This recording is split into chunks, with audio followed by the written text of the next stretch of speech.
this has been extremely beneficial and inspiring for me, bringing my two worlds together. I'm an individual who's living and classified by the state of Arizona and the national government as someone having a serious mental illness, and I'm okay with that.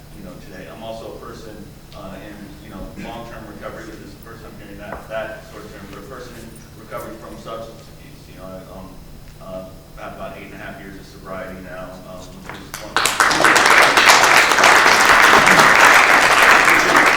which is rooted in the foundation that was built in the 1930s as the recovery movement came, with AA and what they had come up with, and really with the foundation being that I get better by helping other people get better. I was blessed to go through a peer training program about in 2004. This was after being on disability and have had numerous trips to the mental hospital, virtually all of them in handcuffs. Also some not so lucky with those handcuffs to jail. And like I said, I was on disability, getting checked, and really had no hope. I had a college degree, but no hope, no idea of what I could really do, with my life. It was the first time I encountered a peer support person was in a mental hospital. Somebody kind of came around and said, "Yeah, I'm a peer support. You want to talk?"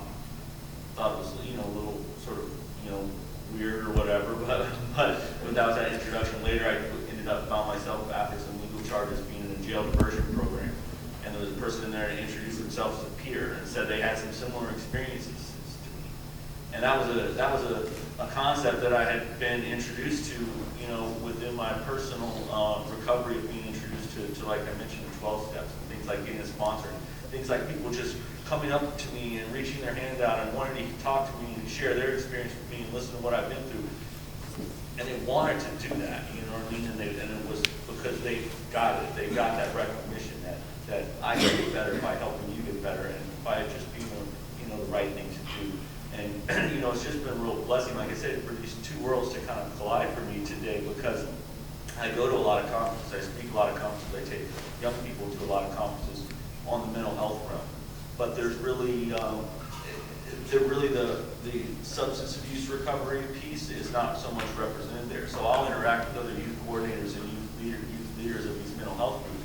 And a big thing of what they do after the thing is they go out and party. You know what I mean? They're meeting up in big rooms, or they're going to the club or the bar and drinking and party. Well, that's one of the most detrimental things to my mental health recovery is drinking.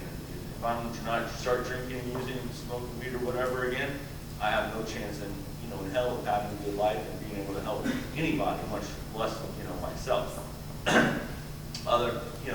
Just similarly, I go to a lot of young people's AA conferences. I just was, in one for the International Conference of Young People in AA.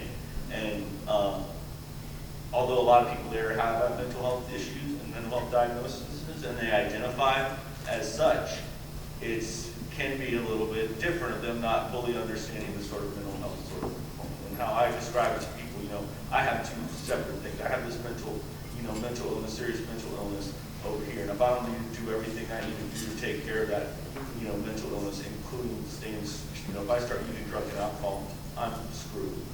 Similarly, I have this substance abuse disorder over here, and if I don't do everything I need to do to take care of my substance abuse disorder, including primarily taking my meds and getting sleep and all the things I've learned through trials and tribulations over here to take care of my mental illness, there's no way in hell I'm staying sober. So they interact like this, and that's what's so cool about this is it's really starting the process of that really bringing together. Because what I've found over the years is the recovery is virtually the same. There's the medication piece, which for me, and not pushing medication or anybody, for me it's a big part of the piece. But it's far from the only piece. But so it's bringing people together who maybe have similar paths, but really looking towards the same destination of coming together and helping one another and being able to recognize no matter what kind of generation, age-wise, that you're in this recovery movement, recognizing that we're all here together. And that's it's cool to see people like Dan and others who have been in this peer movement for a long time, and it doesn't really so much matter the age. Is recognizing that we are all in this together.